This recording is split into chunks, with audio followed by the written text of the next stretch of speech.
kapaglaong, maayong buntag kaninyong tanan og happy midweek.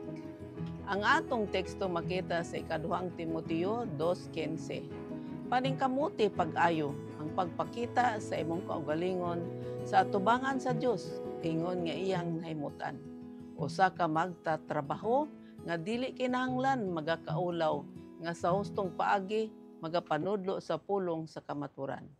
Kapaglaom, si John Nivens Andrews mao ang labing una nga scholar sa linghod pa ang Iglesia Adventista. Labaw kay ni bisan kinsa nga tawo siya adunay lulan sa pagtuon aron pagkita sa iyang kaugalingon. Ingon nga nahimutan sa Dios, usa ka magtatrabaho nga dili kinahanglan magakaulaw nga sa ustong paagi magapanudlo sa pulong sa kamatuoran. Ikaduhang Timoteo 2:15. Natawo si John Andrews ni adtong 1829 didto sa Poland, Maine. Sa iyang pagkahamtong, makabasa siya sa Biblia sa 7 ka mga pinulungan ug makahimo siya sa pagsagmulo sa teksto sa bagong tugon.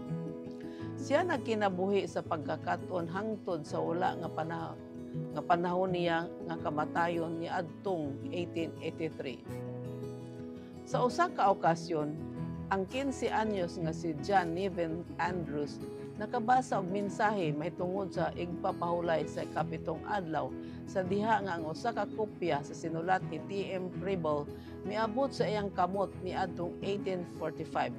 Human kini mapatik.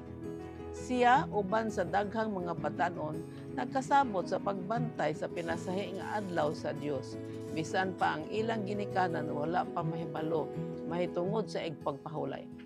Sila nagbugha og kahoy ug gihuman ang buluhaton nga pagluto sa Biyernes aron dili na sila mahimong manilapason sa igpapahulay.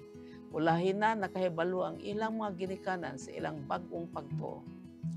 Nahibalag sa unang ahigayon ni Andrews ang mga white ni adtong September 1849 sa dihang ang magtiayon midala sa balita sa kaluwasan sa ubang mga hamto nga banay sa iyang pamilya ug komunidad gawas sa pagkapanitiko.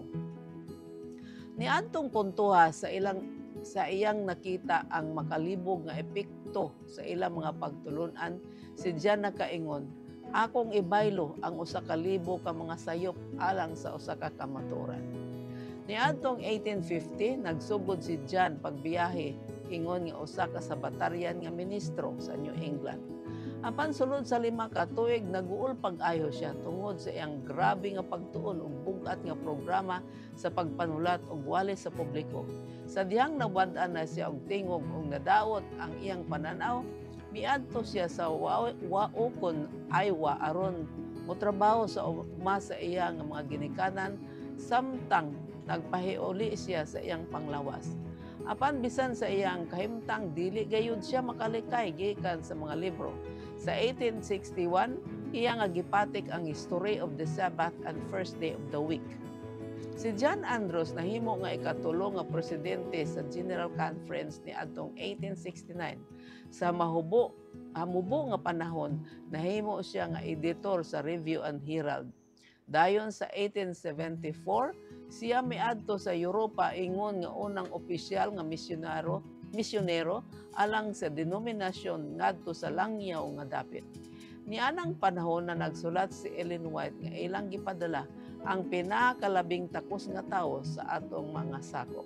Later 1878. Kapaglaom, walay kinatuban kung sa unsa nga paagi gamiton sa Dios ang mga tawo nga magatugyan sa ilang mga kinabuhi ngadto kaniya ug sa pagtuon sa iyang pulong. Mag-ampo kita. Diyos ug may gugmaon namo nga man sa langit, tabangi kami Ginoo sa pagkahimo nga usa ka magbubuhat nga dili kinahanglan magakaulaw kung may tungod sa imong sagrado nga Biblia sa ngalan ni Hesus. Amen.